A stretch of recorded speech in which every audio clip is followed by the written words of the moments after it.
আসসালামু আলাইকুম everyone, welcome back to my channel Sumana রান্নায় সবাইকে অনেক অনেক স্বাগতম। আজকে নিয়ে এসেছি পালং শাক দিয়ে চিকেন রান্না। এটা বাসায় অবশ্যই কিন্তু ট্রাই করবেন, খেতে এতটা মজার হয়। আজকে আমি এই রেসিপিটা কিভাবে রান্না করছি সেটাই আজকে আপনাদের সাথে শেয়ার করব। তো আশা করি আজকে আমার রেসিপি আপনাদের ভালো লাগবে। তো প্রথমে এখানে আমি কিন্তু 800 গ্রামের মতো চিকেন নিয়েছি, আর চিকেনগুলোকে কিন্তু এভাবে কেটে নিয়েছি ছোটো ছোটো করে। তো এখন আমি এটা ম্যারিনেট করে রাখবো। তো এর জন্য আমি দিয়ে দিচ্ছি 1 চামচ লবণ, আর দিয়ে দেব হলুদ 1 চা চামচ, মরিচের গুঁড়ো 1 চা চামচ। যেহেতু অনেক সময় দেখা যায় ফার্মের মুরগি থেকে একটু গন্ধ আসে, তো এর জন্য আমি ম্যারিনেট করে রাখছি আধা ঘন্টার মতো। তারপর এটা ভালো মতো মেখে আমি রেখে দিব ঢাকনা দিয়ে আধা ঘন্টার জন্য।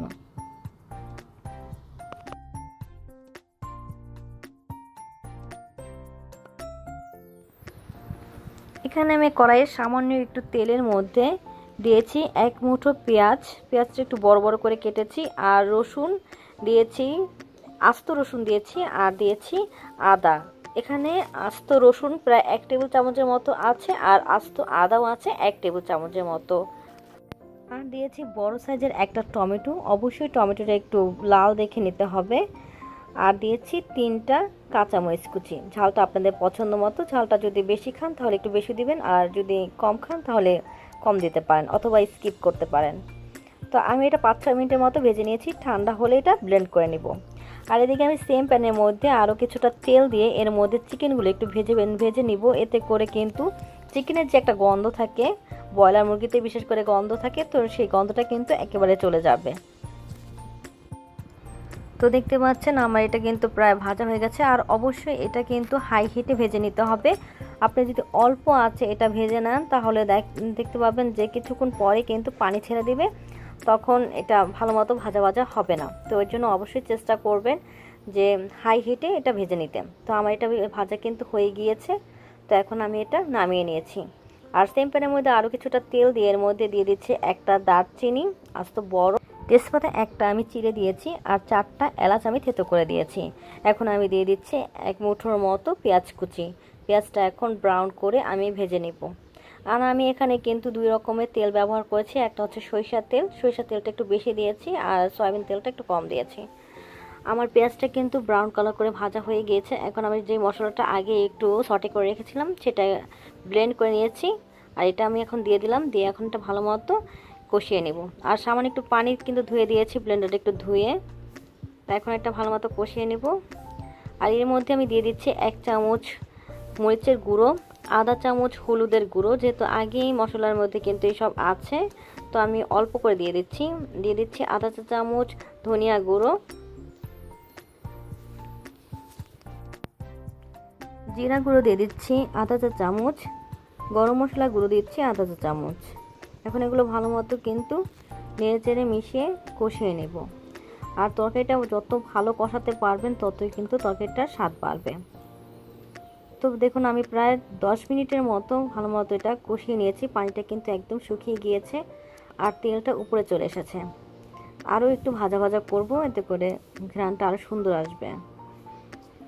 যারা এই মুহূর্তে আমার ভিডিওটি দেখছেন তাদেরকে রিকোয়েস্ট করব, প্লিজ আমার চ্যানেলে যদি নতুন হয়ে থাকেন তাহলে আমাকে সাপোর্ট করার জন্য আমার চ্যানেলটি সাবস্ক্রাইব করে দিবেন, লাইক কমেন্ট শেয়ার করে পাশে থাকবেন। তো আমার মশলাটা কিন্তু কষানো হয়ে গিয়েছে। এখন চিকেনগুলো দিয়ে দিচ্ছি। এখন চিকেনগুলো ভালো মতো মশলার সাথে মিশিয়ে এখন এটাও কষিয়ে নেব।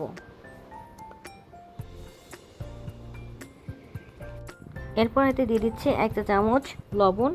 যেহেতু আমি এরপর শাক ব্যবহার করব, পালং শাক, তো এর জন্য আমি লবণটা একটু দিয়ে দিচ্ছি।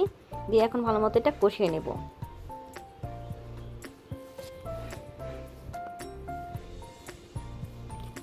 তো আমার এটা কিন্তু কষানো হয়ে গিয়েছে, দেখতে পাচ্ছেন একদম ভাজা ভাজা হয়ে গিয়েছে। এখন আমি নেড়েচেড়ে একটু ভালো মতো মিশিয়ে নিচ্ছি। ব্রয়লার মুরগি যত ভালো করে কষাতে পারবেন ততই কিন্তু এটা স্বাদ বাড়ে। তো এখন আমি এর মধ্যে দিয়ে দেব পানি। আমি এখানে 3 কাপের মতো পানি দিচ্ছি। আর পানিটা অবশ্যই গরম পানি দিবেন, এতে করে খুব দ্রুত কিন্তু ফুটে উঠবে। আর কাঁচা পানি দিলে কিন্তু তরকারির স্বাদটাও কমে যায়। তো এর জন্য চেষ্টা করবেন অবশ্যই গরম পানি দেওয়ার জন্য। তো এখন আমি এটা ঢাকনা দিয়ে রাখছি প্রায় 10-15 মিনিটের মতো। এরই মধ্যে কিন্তু কয়েকবার এসে নেড়েচেড়ে দিতে হবে। তো দেখুন আমার এটা কিন্তু যথেষ্ট ঘন হয়ে গিয়েছে, আর এটা কিন্তু যথেষ্ট সিদ্ধও হয়ে গিয়েছে।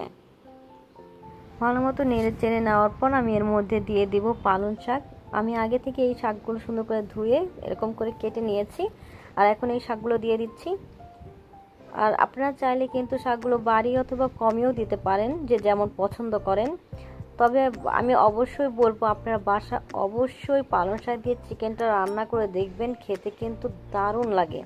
আপনারা শুধুমাত্র এটার ঝোলটা দিয়েই কিন্তু উঁচু 1 প্লেট ভাত খেয়ে ফেলতে পারবেন।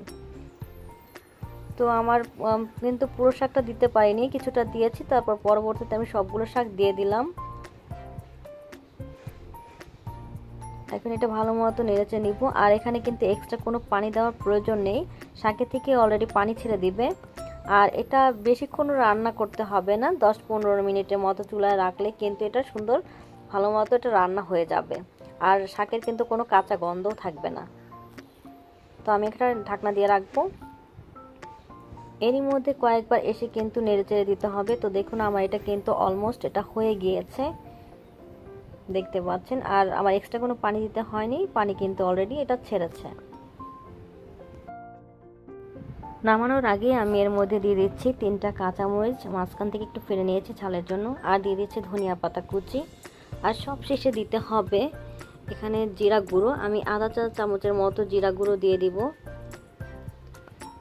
লাস্টে যদি জিরা গুঁড়োটা দেওয়া হয় তাহলে কিন্তু অনেক সুন্দর একটা ফ্লেভার আসে। তো দেখুন আমি 2 মিনিট পর আবার ফিরে আসলাম।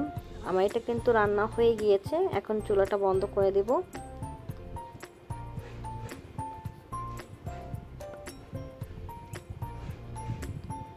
তো আশা করি আজকে আমার রেসিপি আপনাদের ভালো লেগেছে। যদি ভালো লেগে থাকে তাহলে প্লিজ আমার চ্যানেলটি সাবস্ক্রাইব করে দেবেন, লাইক কমেন্ট শেয়ার করে পাশে থাকবেন। আজকে এই পর্যন্তই, আল্লাহ হাফেজ।